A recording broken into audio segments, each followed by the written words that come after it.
Hi everyone, welcome to my channel. This is Aritra from Akhi Educare. তো একটা important জিনিস, আজকে অনেকেই বলেন যে চাকরি পাচ্ছি না, চাকরি নেই।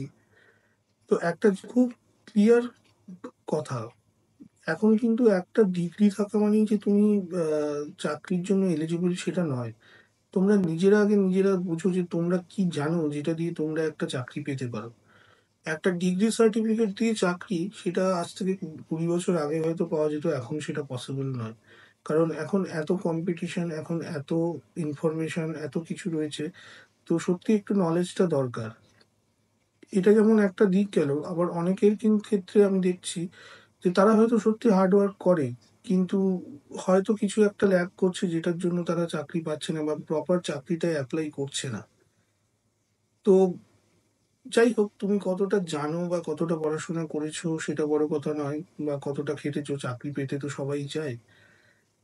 কিন্তু দুঃখের বিষয় হলো এই জিনিসটাকে কাজে লাগিয়েই অনেক ফ্রড কনসালটেন্সি আজকাল ফোন করছে, এবং ফোন করে বিভিন্ন রকম ভাবে ইমোশনালি কথা বলে রেজিস্ট্রেশন করানোর নাম করে কিছু টাকা চাইছে।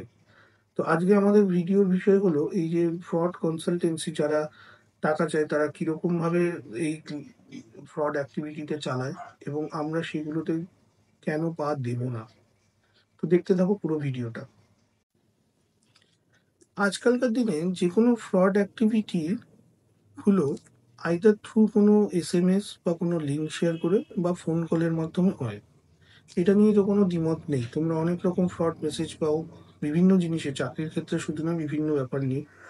তো এই যে ফ্রড কনসালটেন্সি যেগুলো হয়, তারা কি করে, তারা ফোন করবে, ফোন করে তোমাকে বলবে যে তাদের বিভিন্ন বড় বড় অর্গানাইজেশনের এইচআর যারা রিক্রুটমেন্ট করে তাদের সাথে চেনাশোনা আছে, এবং অর্গানাইজেশনগুলোর সব জব এই পাবলিক সাইটগুলোতে, যেরকম নকরি বলো, মনস্টার বলো, লিঙ্কডইন বলো, সেখানে পাবলিশ করে না। তারা কিছু কিছু নিজেদের রেফারেলের মাধ্যমেও রিক্রুট করে। তো তাদের সেই চেনাশোনাটা আছে, এবং সেই চেনাশোনাটাকে কাজে লাগিয়ে তারা তোমার জন্য জব খুঁজে দেবে। তো এই কাজটা করতে গেলে কি করতে হবে? জব তো বিনা পয়সায় খুঁজে দেবে না ফ্রড কনসালটেন্সি। তো তোমাকে করতে হবে তাদের ওয়েবসাইটে গিয়ে রেজিস্টার। রেজিস্টার করতে গিয়ে সেখানে একটা চার্জেস দিতে হবে। কত চার্জ? মোটামুটি যারা এই ফ্রড অ্যাক্টিভিটি গুলো করে, আমি যেগুলো জানি মোটামুটি, বা আমার কাছেও যেরকম ফোন এসছে, 3,000 থেকে 5,000 টাকার মধ্যে। তো তোমাদের হয়তো অনেকেরই মনে হবে অ্যামাউন্টটা তো খুব বড়, বেশি নয়। চাকরি পাচ্ছি না, অনেকদিন বসে আছি, দেখি 3,000 টাকা বা 4,000 টাকা দিয়ে রেজিস্টার করলে যদি কিছু পাওয়া যায়।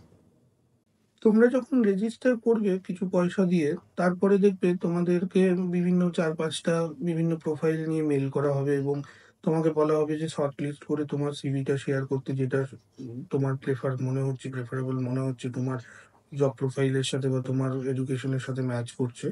এরপরে কিন্তু খেলাটা স্টপ হয়ে যায় না, এরপরে আরো খেলা চলতে থাকে। কিরকম খেলা? হয়তো তোমার খুব ইচ্ছে আছে যে তুমি চাকরিটা পেতে চাও, তখনই ওরা কি করবে, ওরা বলবে যে বড় বড় কোম্পানির যে এইচআর, তাদের সাথে তো এরকম ভাবে কথা বলা যায় না। তো আমরা একটা 5 স্টার রেস্টুরেন্টে বা 5 স্টার হোটেলে একটা প্ল্যান করছি ডিনারের।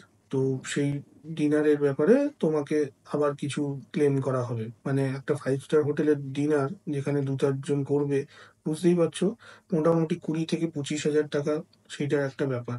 তো তারা নেক্সট স্টেপটা এটাই নেয় যে ওখানে লাঞ্চ বা ডিনার করা হবে, তাই জন্য এত টাকা তোমাকে বিয়ার করতে হবে, এবং ওখানেই তোমার সবকিছু ফাইনাল হয়ে যাবে, এবং অফার লেটারও তুমি ওখানে পেয়ে যাবে।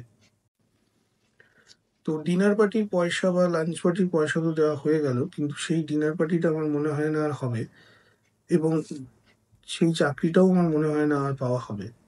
সুতরাং এই ফ্রড অ্যাক্টিভিটি গুলো থেকে আমি জানি যে চাকরি না পাওয়াটা হয়তো সত্যি খুব কষ্টের ব্যাপার, কারণ একটা ছেলে বা একটা মেয়ের উপর আরো অনেক ডিপেন্ডেন্স থাকে, আরো অনেক ডিপেন্ডেন্সি থাকে ফ্যামিলির। কিন্তু চাকরিটাও পাবে না, পয়সাটাও যাবে, এই ফ্রডে পা দিও না। যারা অলরেডি পা দিয়ে দিয়েছো তাদের আমি বলবো সমস্ত ইনফরমেশন গুলো নিয়ে সাইবার সাইবার ক্রাইম ডিপার্টমেন্টে তোমরা কথা বলো, আর নয়তো কনজিউমার ফোরামে একটা কেস লঞ্চ করো। আর যারা পা দাওনি, পা দেবে দেবে কিনা ভাবছো, তাদের একটা কথাই বলবো, যে কোনো কনসালটেন্সি আমার অ্যাটলিস্ট জানা নেই যারা পয়সার বিনিময়ে চাকরি দেয়। যদি কেউ পয়সার বিনিময়ে মনে হচ্ছে যে জেনুইন কনসালটেন্সি কারোর কাছ থেকে খোঁজ পেয়ে যাচ্ছ, তাহলে 2-3 জন ফ্রেন্ড মিলে যাও, ওদের অফিসে যাও। ফোনে কথা বলে তো কখনোই কোনো পয়সা দেবে না। কারণ কি, একটা ওয়েবসাইট বানানো এখন মানে হাফ অ্যান আওয়ারের কাজ। একটা পাতি ওয়েবসাইট বানানো হাফ অ্যান আওয়ারের কাজ। করে যে কেউ ফোন করে যা খুশি বলে একটা পয়সা ক্লেম করতেই পারে।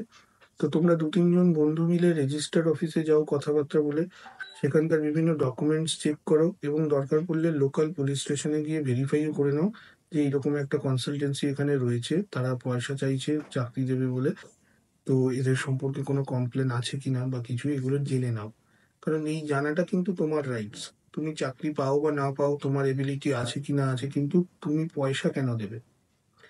আজকাল নকরি মনস্টার এরাও বিভিন্ন মেল করছে, যারা একটা বিগ হাউস, যেটা সোশ্যাল মিডিয়া বলা যেতে পারে, কর্পোরেট মিডিয়া বলা যেতে পারে, যে চাকরি যেখানে অনেকে জব সার্চ করছে, তারাও বলছে যে এরকম ভাবে কোনো ফ্রড অ্যাক্টিভিটি হলে তাদেরকে জানাতে এবং কোনো পয়সা না দিতে। তারা বিভিন্ন সার্ভিস দেয়, যেরকম রিজিউম ক্রিয়েশনের জন্য হয়তো পয়সা চায়, বা 3 মাসের একটা প্যাকেজ প্রিমিয়াম সার্ভিস যেখানে আরো বেশি বেশি জব নোটিফিকেশন তোমার আসবে, সেই সমস্ত কিছুর জন্য পয়সা চায়। বাট পার্টিকুলারলি কোনো জব দেওয়ার জন্য ওরা কিন্তু কোনো পয়সা নেয় না। তো এটা খুব ভালোভাবে মাথায় রাখো, নিজের এবিলিটিটা বাড়াও, এবং এই সমস্ত ফ্রড অ্যাক্টিভিটি গুলোকে একদম প্রশ্রয়। তো ফ্রেন্ডস, কেমন লাগলো আজকের ভিডিওটা? আমাদের কমেন্ট বক্সে কমেন্ট করে জানাও। যদি কিছু জানতে পারো, যদি নতুন কিছু শিখতে পারো, তো অবশ্যই চ্যানেলটাকে লাইক করো, সাবস্ক্রাইব করো, শেয়ার করো ফ্রেন্ডদের সাথে, ফ্যামিলির সাথে। তো আজ এই পর্যন্তই। আরো এরকম বিভিন্ন জিনিস নিয়ে আমি তোমাদের কাছে আসবো। তো আজকের জন্য thank you so much, good bye, stay tune.